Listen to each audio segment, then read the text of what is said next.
ஆனால் ஒவ்வொரு விஷயத்துக்கும் விஜய் தயங்கி ரொம்ப லேட்டா அதுக்கான ரியாக்ஷன் கொடுக்கிறாரா, அதுக்கான அறிக்கை கொடுக்கிறாரான்ற மாதிரி தொடர் விமர்சனங்கள் இருக்குது.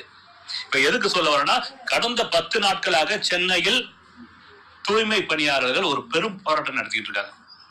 தங்களுடைய வேலையை நிரந்தரம் செய்ய சொல்லி, தங்களுக்கான ஊதியத்தை உயர்த்த சொல்லி அவர்கள் பெரும் போராட்டம் நடத்தியிருக்காங்க. அந்த போராட்ட காலத்திற்கு எவ்வளவு பேர் குரல் கொடுக்கிறாங்கன்னு தெரியல.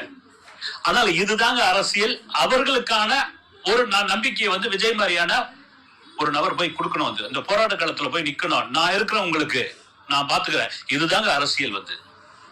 இதுதான் இந்த அரசியல். விஜய் தயங்குறாரா இல்லது எலைட் அரசியல் பண்ணலான்றாரா என்னன்னு தெரியல. இங்க அதெல்லாம் தமிழகத்துல அதெல்லாம் கிடையாது. அதெல்லாம் வாய்ப்பே இல்ல.